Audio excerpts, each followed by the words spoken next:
আসসালামু আলাইকুম সুপ্রিয় শিক্ষার্থী বন্ধুরা, কেমন আছো সবাই? আশা করি তোমরা সকলেই অনেক অনেক ভালো আছো। তো তোমরা যারা এইচএসসি 24 পরীক্ষার্থী রয়েছো, যারা আমার এই ভিডিওটি দেখছো, তারা অনেকেই বুঝতে পেরে গেছো আজকের ভিডিওটা কী নিয়ে। তোমরা হয়তো অনেকেই ভাবছো যে তোমাদের পরীক্ষা কবে হবে।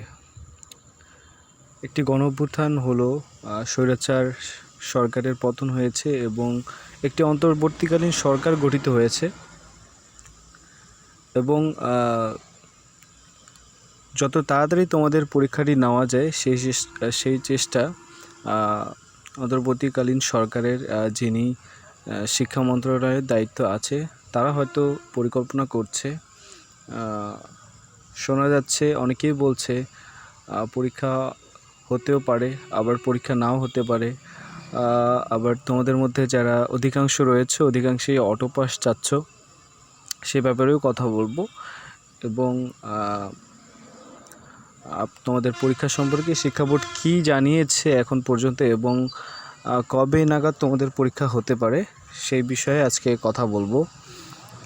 তো স্ক্রল না করে ভিডিওটা দেখতে থাকো।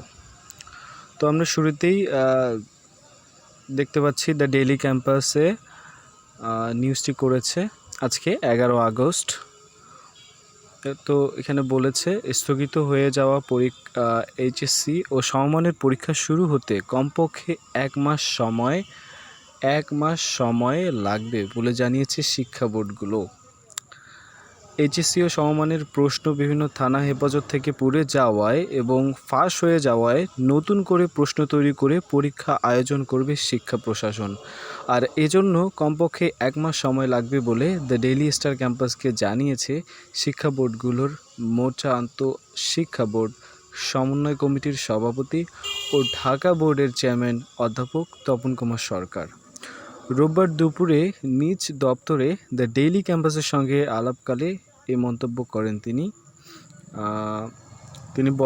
বলেন, বেশ কিছু থানা হেফাজত থেকে এইচএসসির প্রশ্নগুলো পুড়িয়ে ফেলা হওয়ার কারণে বেশ কিছু জায়গায় প্রশ্ন অরক্ষিত অবস্থায় ছিল এবং সেগুলো শিক্ষার্থীদের হাতে চলে গিয়েছে কিনা তা বলা যাচ্ছে না।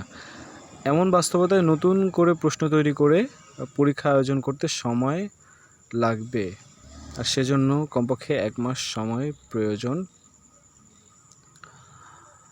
তো এই বিষয়গুলোই বলেছে। তো যা বোঝা যাচ্ছে 1 মাসের আগে কোনোভাবেই তোমাদের পরীক্ষা অনুষ্ঠিত করা সম্ভব না। কারণ তোমরা দেখো, যেটা শুনলে, প্রশ্নপত্র পুড়ে গেছে, আবার অনেক প্রশ্ন পরীক্ষার্থীদের হাতে চলে গিয়েছে। তো সেক্ষেত্রে আবার নতুন করে কোশ্চেন বানাতে হবে এবং রুটিন পাবলিশ করে সেই অনুযায়ী পরীক্ষা, এবং এটা অনেক লম্বা একটা প্রসেসের ব্যাপার এবং সেজন্যই কমপক্ষে 1 মাসের আগে তোমাদের পরীক্ষা হবে না, এটা তোমরা নিশ্চিত থাকো। এবং আমি পার্সোনালি যেটা মনে করি, তোমরাও অনেকেই যাচ্ছ অটো পাস, আমিও মনে করি এটাই উচিত হবে। কিন্তু বর্তমান সরকারের প্রধান উপদেষ্টার দায়িত্বে যিনি আছেন তারা কী ভাববে সেটা একটা বিষয়। তারপরে তোমরা অপেক্ষা করো এবং দেখতে থাকো। তোমরা পারলে মানববন্ধন বা তোমাদের মতো করে যা করতে পারো সেটা তোমরা করতে পারো এবং এখনও অনেক দিন আছে, এর মধ্যে অন্য কোনো সিদ্ধান্ত চলে আসতে পারে। তো সেই অপেক্ষা করতে হবে। এবং আমরা যদি আজকে চ্যানেল আই একটা নিউজ করেছে এইচএসসি পরীক্ষা নিয়ে। তারাও বলেছে 1 মাস পর শুরু হতে পারে এইচএসসি পরীক্ষা, আজকেই করেছে দুপুরে। তো এখানে বলেছে কমপক্ষে 1 মাস পর শুরু হবে এইচএসসি ও সমমানের পরীক্ষা। বিভিন্ন থানায় পুলিশ হেফাজতে থাকা প্রশ্ন পুড়ে যাওয়ার কারণে নতুন প্রশ্ন ছাপাতে কিছুটা সময় লাগবে বলে জানিয়েছে আন্তঃশিক্ষা বোর্ড। এটাই তো এইচএসসি পরীক্ষার সর্বশেষ তথ্য, সর্বশেষ খবর এখন পর্যন্ত এটুকুই। তো এখানে একটা কমপক্ষে 1 মাস পর শুরু হবে এইচএসসি ও সমমানের পরীক্ষা। বিভিন্ন থানায় পুলিশ হেফাজতে থাকা প্রশ্ন পুড়ে যাবার কারণে নতুন প্রশ্ন ছাপাতে কিছুটা সময় লাগবে বলে জানিয়েছে তো তোমরা বুঝতে পারলে 1 মাস আগে তোমাদের পরীক্ষা হওয়ার সম্ভাবনা নেই। তারপরেও অনেকেই বিভিন্ন গুজব ছড়াচ্ছে এবং বলার চেষ্টা করছে বিভিন্ন ভুয়া নিউজ।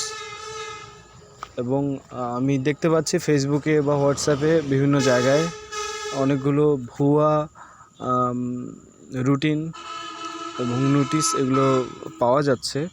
তো তার মধ্যে আমরা যদি ফেসবুকে যাই এখানে দেখতে পারবো, এখানে ফেসবুকে গেলেই দেখতে পারবো যে এই নোটিশটা এটা কিন্তু শিক্ষা বোর্ড থেকে দেওয়া হয়নি, এটা সবাই গুজব ছড়াচ্ছে। এবং এই যে তো আজকের ভিডিওটা এই পর্যন্তই। আশা করি তোমাদের জন্য একটা ভালো কিছু তোমাদের হবে। এবং যদি ভিডিওটা থেকে কোনো গুরুত্বপূর্ণ ইনফরমেশান পেয়ে থাকো তাহলে ভিডিওটা একটি লাইক করে দিও এবং বন্ধুদের কাছে শেয়ার করে দিও। আর শিক্ষা বিষয়ক নতুন নতুন আপডেটগুলো পেতে আমাদের সাথেই থাকো এবং চ্যানেলটি সাবস্ক্রাইব করে আমাদের সাথেই থাকো। ধন্যবাদ ভিডিওটি দেখার জন্য।